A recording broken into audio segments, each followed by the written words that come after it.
Good afternoon, y'all. This is just a little bit of a different setting, but I had a quick word, and I wanted to say perception is everything. And sometimes it's necessary to change our perception or to communicate a little more, even with the Most High, to get an understanding. And what I mean is I was in deep thought, like normal. As an INFJ, I tend to spend a lot of time by myself in deep thought, but I also realize as I'm understanding my purpose here on earth, that it's necessary for me to go into these times of deep introspective thought, because this is the time where the Most High usually assists me in the understanding and leads me to the answers. So again, perception is everything. And let me explain. Perception is everything, acceptance is freedom, and balance is necessary. And I was sitting there thinking about, how everything is divinely orchestrated, but at the same time we have free choice. How faith without works is dead, but at the same time we're supposed to go with the flow. And I was sitting there like, how does that even make sense? How do I go with the flow, but yet I'm supposed to put in the work? And that's where the balance comes in. Because we are supposed to go with the flow.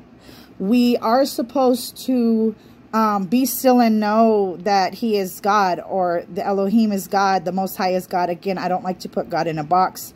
I'm not too whatever with the names, because at the end of the day, what's in a name? That which we call a rose, by any other name would still be a rose. And the Creator is the Creator, no matter what you want to call it.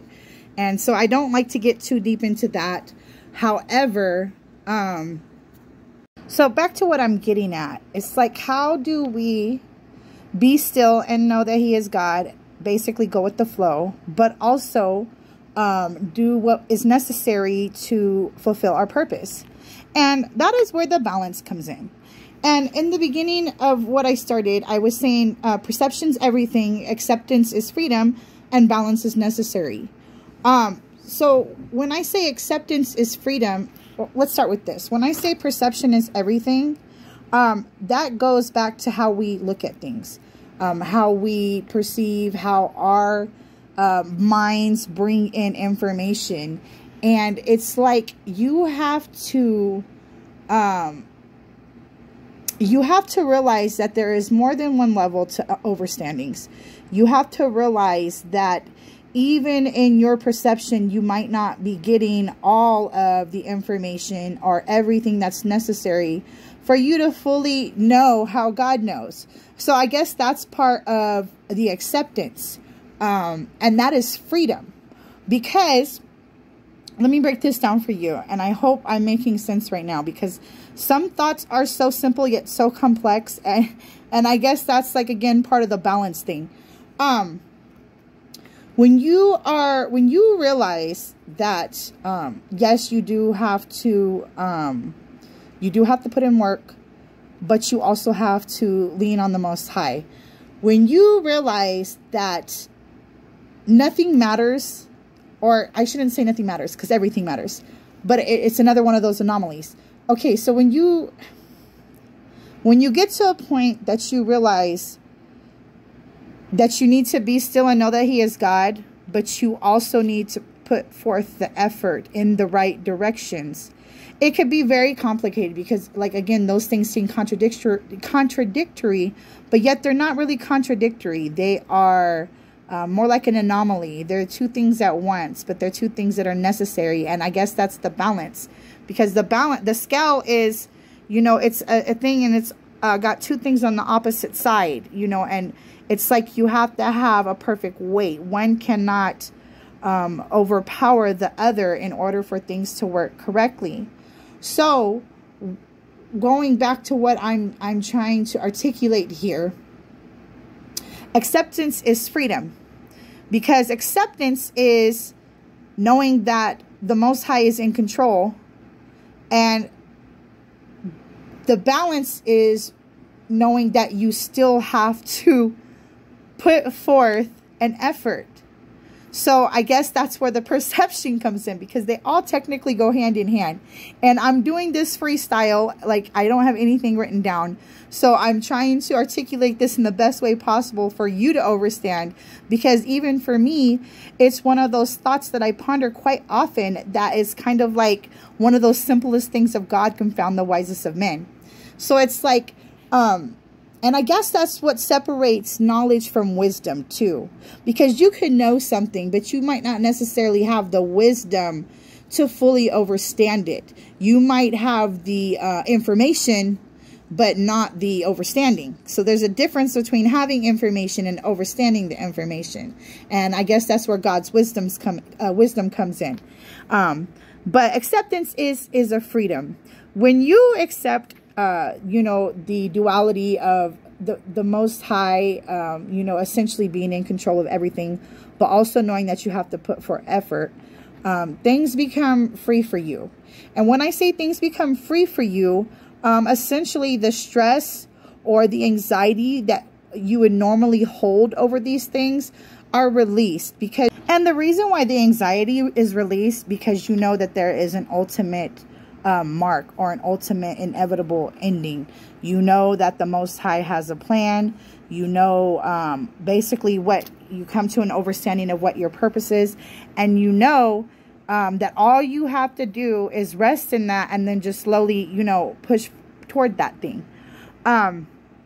When you don't accept it, you're basically fighting it. You are anxious, you're worried, you're nervous.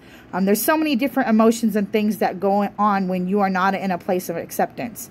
And it does get really confusing, because how is it like, okay, well, there is just the ultimate, there is an ultimate, whatever is meant, there's an ultimate ending, but yet I have free choice. Well, here's the thing. Technically, there is no God's will in free choice. Like, we kind of have an option between the two. And I guess that's where some of the confusion is taken out. Because when you realize you either have free choice or you have God's will, some of the confusion is eliminated from the thought process of understanding the whole subject of what I'm basically trying to access here for you guys. You either have free choice or you have God's will.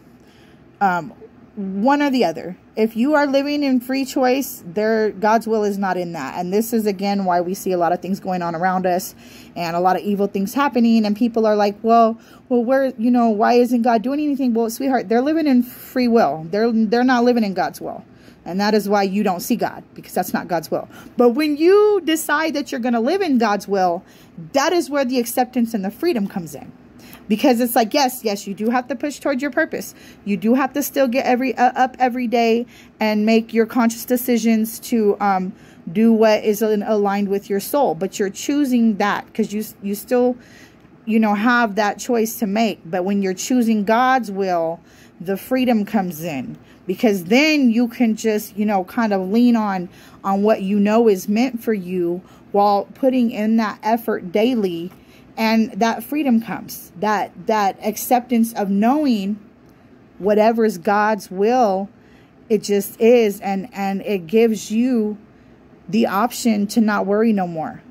Because even with death, you know, some things that are like, if it's meant, it's meant. There's no running from it. There's no changing it. There's no getting around it. If it is meant for you, it's meant for you. Even with death. So it's like, and let's make it less sinister than what it could be. You know, let's just say, you know, when you get older, you're eventually going to die. So why would you spend your time worrying about the inevitable when you can accept it and be free? If we live in God's will and we know that there is a ultimate plan, ultimate purpose for things. And if you read about the examples that were left for us in the books, and not just the Bible, in all of the books, we know that if you have a purpose, there's no running from it. You'll get caught up in the belly of the well or whatever, you know, wandering 40 years in the wilderness. Remember, it's, you know, it goes back to not if it's going to happen, but when it's going to happen. Do you want to take the the 40 years in the wilderness, or do you want to, you know, basically just take the time that's needed to get from point A to point B? You know, that's where the difference comes.